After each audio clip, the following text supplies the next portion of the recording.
misalnya kita bangun taman, terus saya minta kepada yang mengelola taman masukkan unsur keadilan, kesetaraan di dalam pengelolaan taman. Terus yang mengelola taman itu sebenarnya gimana, taman itu kan landscape aja kan ya, taman itu kan soal tanaman, soal bunga, soal kok masukkan unsur keadilan ya, bahwa rancangan yang dibuat harus membuat perasaan kesetaraan. Datang ke taman itu tidak boleh ada taman kelas atas, kelas bawah, kelas bawah. Yang kedua, taman itu harus bisa ada di mana-mana, sehingga masyarakat yang prasejahtera dan masyarakat yang tidak makmur itu semuanya bisa dapat taman. Taman itu mempersatukan. Jadi begitu dimasukkan kriteria itu, lalu kita ubah dari konsep garden menjadi konsep park.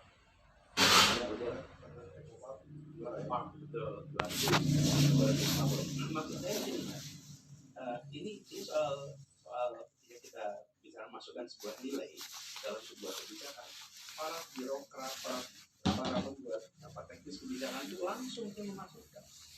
Jadi faktor itu yang menurut kami penting. Kenapa penting? Kita ini kan di Indonesia ini bersatu. Kalau bersatu itu paling sulit dilakukan dalam ketimpangan. Kalau ada contoh persatuan dalam ketimpangan itu memang lihat. Di kampung aja kalau timpang itu susah bersatu. Kalau ada tadi ngomong tentang keadilan dan tahu mungkin di level atasnya kita berusaha begitu, tapi pada implementasinya di bawahnya itu kan yang sudah gimana? Itulah kekuatan mereka. Jadi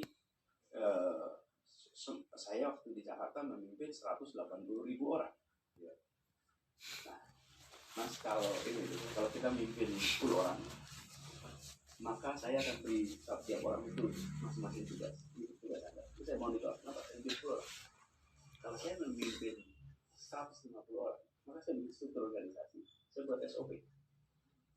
Di situ kemudian organisasi akan berjalan dengan buat 150 orang. Ini kalau saya memimpin 180.000 orang, saya nggak bisa ngasih tugas tiap orang. Dan saya juga nggak mungkin hanya bikin struktur dan SOP. Di situ saya bisa pakai nilai. Nanti ketuanya 150 orang itu akan terjemahkan itu dalam tiap policy. Lalu kita lakukan monitoring. Dan yang memimpin itu tidak menggunakan micro management. Karena kalau saya micro management bisa salah tuh. Saya datang ke sebuah taman misalnya. Saya bilang, ini jangan di sini. Saya tidak tahu bahwa ada kalian kabel atau tidak. Saya tidak tahu di balik ini ada konstruksi apa. Saya tidak boleh micro management. Yang dilakukan bahwa nilai sama micro project. Ya. Jadi Mas bagi selalu dibuatkan pengawasannya.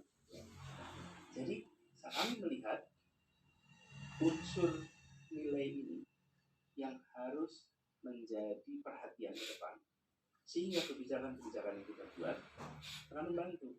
Jadi hal sederhana aja, akses perbankan.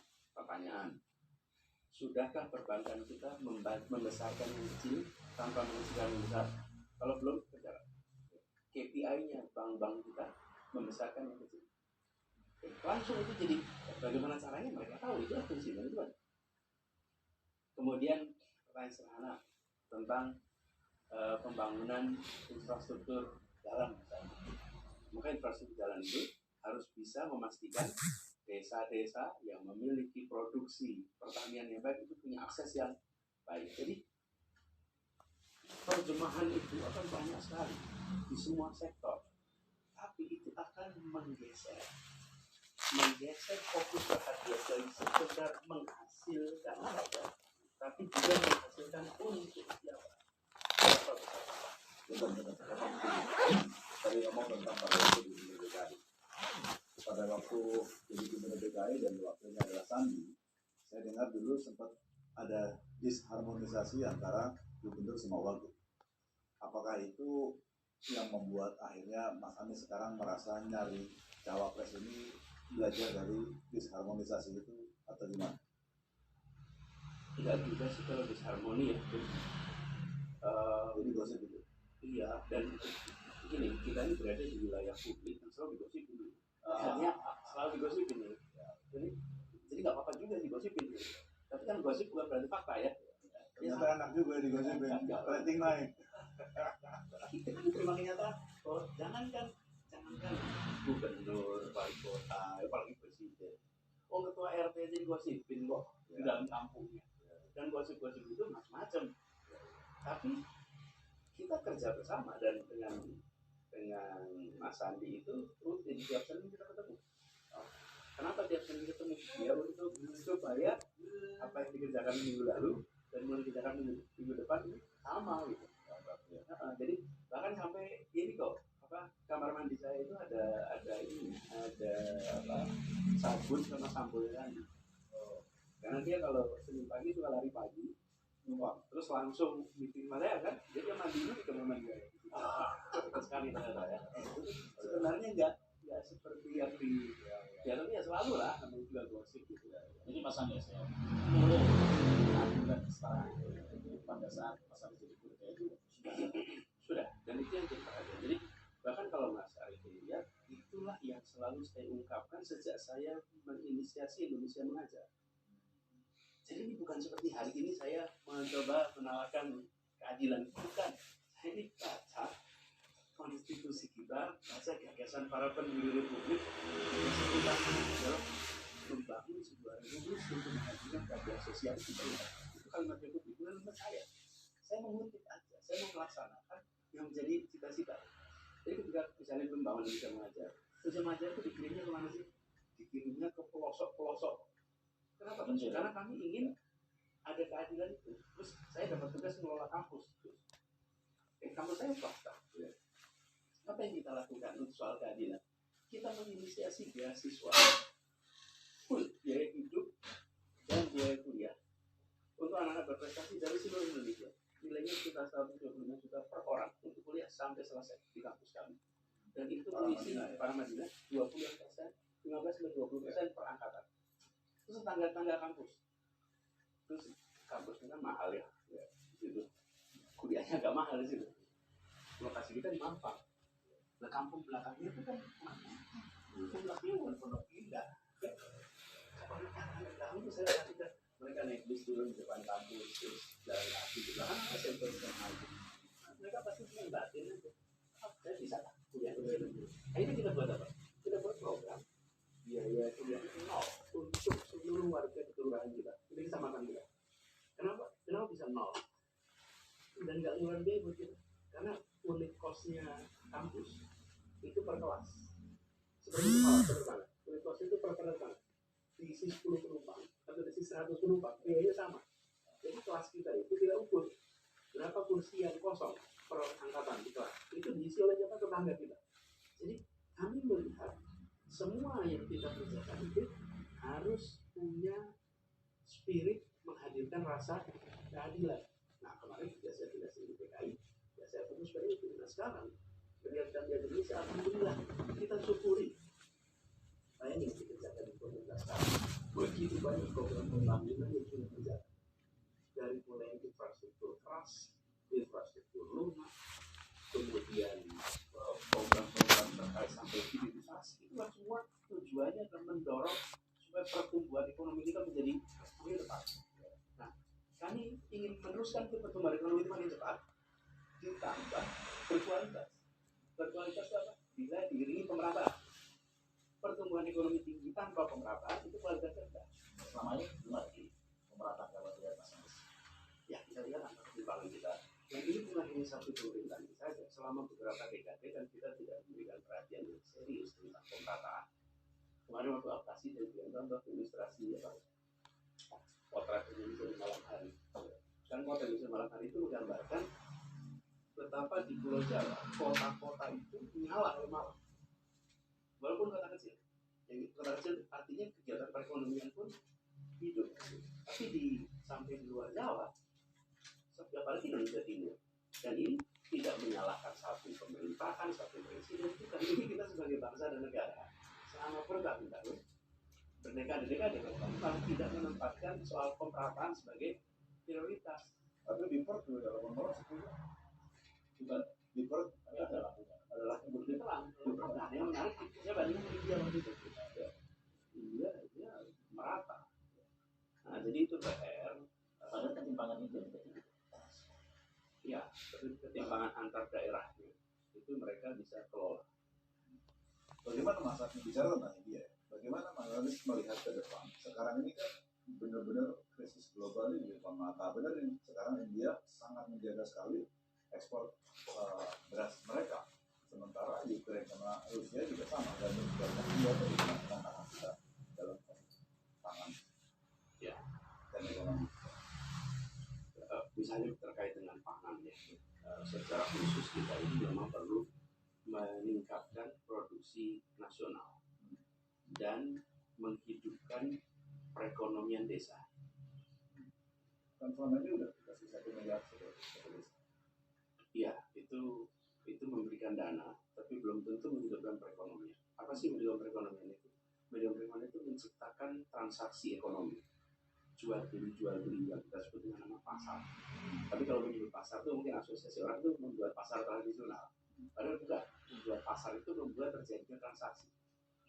Nah, petani, peternak itu semua tidak ketemu dengan sebuah pasar yang akan menyerap hasil mereka dan tidak ketemu pasar yang bisa memenuhi kebutuhan mereka.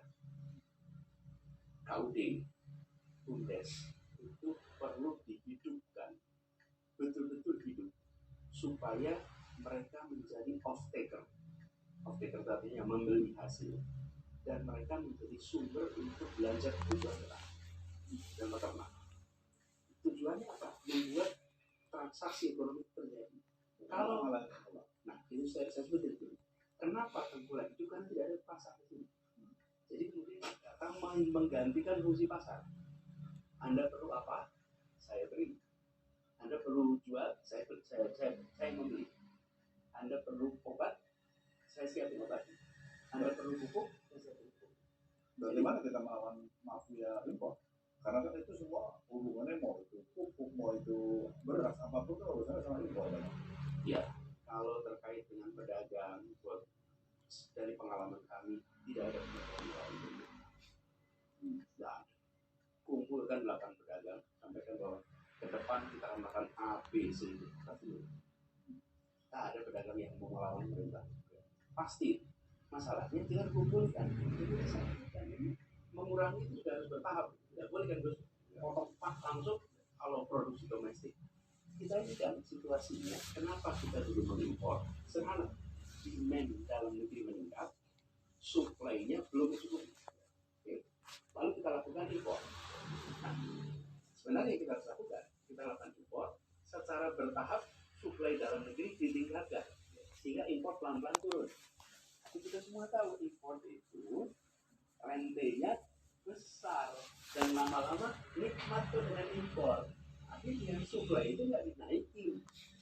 Harus ada percakapan sama gitu terus. Sampai 10 KUD itu zaman dulu pernah ya, bagus. Jadi dia menjadi pasar. Terus ada gini, kenapa kalau kita bisa menciptakan perekonomian di desa itu atau praktekan pasar itu hidup di desa, maka dia akan self-sustaining, dia akan menjaga dirinya sendiri. Tapi kalau kita pakai program ini, Mas, bantuan, kalau kebijakan pemerintahnya berubah, bantuannya berhenti. Tapi kalau di situ ada toko petani ya, toko peternak, dan yang siap membeli, maka kita akan hidup. Bahkan begini, bila di dalam satu kabupaten, satu wilayah, atau 2-3 kabupaten satu wilayah itu ada fasilitas yang siap membeli apapun yang produksi tadi, nggak usah ketemu lah. Ada satu tempat, Anda produksi jagung 10 kilo pun kami beli. 20 itu agregator. Dia menjadi pencipta pasar. Sementara selama ini karena tidak punya off-taker, setiap kali ada produksi, yang angkanya kecil, dia tidak bisa mana-mana. Hanya yang produksi jagung skala besar yang punya sendiri. Nah, ini harus dihidupkan. Perekonomian itu terjadi. Jadi peran yang dimainkan oleh para tengkulak itu juga mereka mengisi kosongan karena tidak ada off-taker. Tidak ada yang siap membeli dan tidak ada yang siap meminjam, maka mereka mengisi peran itu. Dulu ya audit, perlu uang untuk anaknya sekolah, Terus kemudian ketika produksi berasnya jadi, mereka ambil KUD. Ketika ada produksi telurnya jadi, ambil KUD. Jadi KUD itu yang menjadi pusat perekonomian atau dalam bahasa modern namanya pasar. Sekarang bisa BUMDes, bisa KUD. Ini yang menurut saya harus diwujudkan. Kalau satu koperasi itu kan dari anggota, oleh anggota untuk anggota gitu ya. Nah, kalau itu secara mikro, agregatnya, maka produksi petani kita akan. Tapi kan itu agak sedikit konvensional, sementara sekarang sudah digitalisasi ya kemana-mana. Nah, itu gimana? Kan pasti akan ada cara yang lebih mudah. Oke, digitalisasi itu sangat dibutuhkan untuk membuat informasi antar pelaku itu simetris sama. Siapa pelaku itu? Produsen di hulu sampai konsumen di hilir. Itu mereka punya informasi yang sama. Nah, hari ini dalam komoditas kita itu tidak ada informasi yang simetris. Warung di Jakarta itu kami lakukan kemarin antara pasar induk sampai ke konsumen itu kita buat informasinya tersedia, namanya IPJ, Info Pangan Jakarta. Itu ada aplikasi. Di sini fungsinya apa? Membuat se-Jakarta ini tahu harga beras di Jakarta hari ini, tahu harga bawang putih di Jakarta hari ini. Dan ini ada aplikasi ini namanya IPJ. Masih dilanjutkan itu bisa. Masih. Oke, kita lihat ya. Misalnya beras IR naik 10 rupiah, beras muncul naik 46 rupiah. Ini minyak goreng misalnya. Minyak goreng turun 65 rupiah. Oh, real time. Ini masih ada. Dengan adanya saham. Punya saham. Ini pasar induk terima barang dari seluruh wilayah. Dari pasar induk dibeli oleh pasar-pasar yang lain. Ada lebih dari 130 pasar di Jakarta. Lalu warung-warung belanjanya di pasar, misalnya kalau di Bakul beli di pasar PKP atau pasar Pondokadu, mereka belanja. Nah, warung-warung ini ketika mereka mau belanja, mereka biasanya lihat ini bukan untuk rumah tangga. Ini misalnya biasanya dipakai untuk warung catering. Ketika mereka ke pasar Pondokadu melihat harga minyak goreng yang di sini 15.700, di sini misalnya harganya 18.000. Dia bilang, saya nggak usah beli di sini, saya beli ke pasar itu aja. Nah, ini apa? Karena dia tahu harga pasar itu berapa. Tapi kalau di sini harganya itu marginnya memang masuk akal, dia beli di sini. Jadi fungsinya apa? Dengan informasi yang simetris, pasarnya efisien. Sistemnya masih jalan. Jalan terus. Nah, itu baru kan di masyarakat. Jawabnya cuma aplikasinya. Masyarakatnya pakai. Yang penting kan infonya terupdate.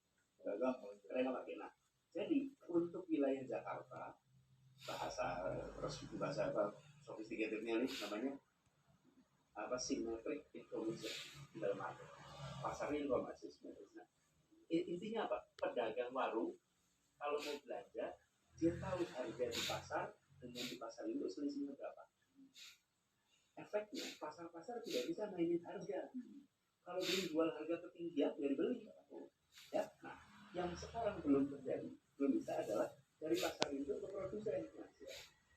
Ini di luar jurisdiksi kita, karena misalnya kalau bawang berarti bawang merah dari Brebes, kalau beras kita ambil mungkin dari Cianjur, dari Indramayu, dari Sulawesi. Nah, secara nasional ini yang diperlukan digitalisasi ke bagaimana informasi harga dari produsen itu ada. Kalau itu terjadi, maka petani kita pun tahu berapa saya harus menjual. Seperti sekarang pedagang-pedagang di Pondok Labu itu tahu berapa saya harus menjual, karena kalau dia jual terlalu tinggi tidak bisa, tapi jual terlalu murah juga tidak boleh. Nah, sampai sini. Mas Andi kan sebetulnya ini kan banyak ya yang dilakukan selama ini ya, termasuk tadi memasukkan unsur keadilan atau value keadilan kesetaraan. Tapi mengapa Mas Andi sebetulnya saat ini beberapa orang ya dalam percakapan termasuk di media sosial, Mas Anies ini selalu disebut tidak melakukan apa-apa di Jakarta, ya, gitu. Apakah memang informasi apa yang dilakukan oleh Mas Anies selama ini memang tidak terinformasikan ke publik dengan baik atau bagaimana? ada yang lebih penting lagi lanjutan tadi. Apa itu? Jadi Mas Anies itu banyak dibilang sama orang sudah bukan ahli tata kota, tapi ahli tata kata. Nah, itu bagaimana? Ya sebetulnya dia mereka yang menjelaskan apa iya gitu.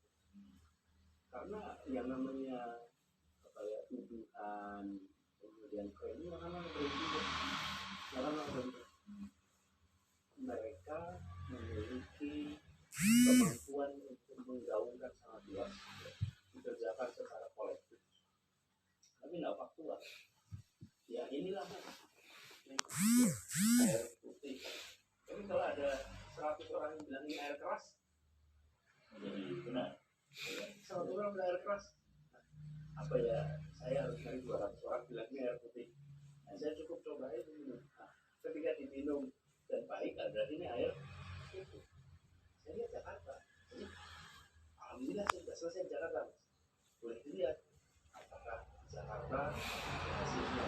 Saya rasa di beberapa kota mengatur perencanaan tata kota yang fundamental, yang nanti dampaknya berdasarkan minus 10 tahun ke depan. Gimana? Ini sedikit ya soal tata kota nih. Tata kota. Selama beberapa dekade Jakarta itu kalau itu Jakarta itu ditekan tidak boleh naik itu, tahan dengan aturan tata ruang yang membatasi ketinggian itu. Ya. Oke. Lalu di situ kalau KLB itu diskresi, ya. Sehingga warga bisa bikin gedung tinggi. Ya. Bahkan sering lihat satu jalan yang sama-sama lebar jalannya, ada gedung yang tinggi sebelahnya pendek. Ya. Itu karena kemampuan bayar dendanya beda. Oke. Nah, padahal sama-sama di jalan, bayangkan jalan Gatot Subroto selama ini harusnya bisa semua tinggi.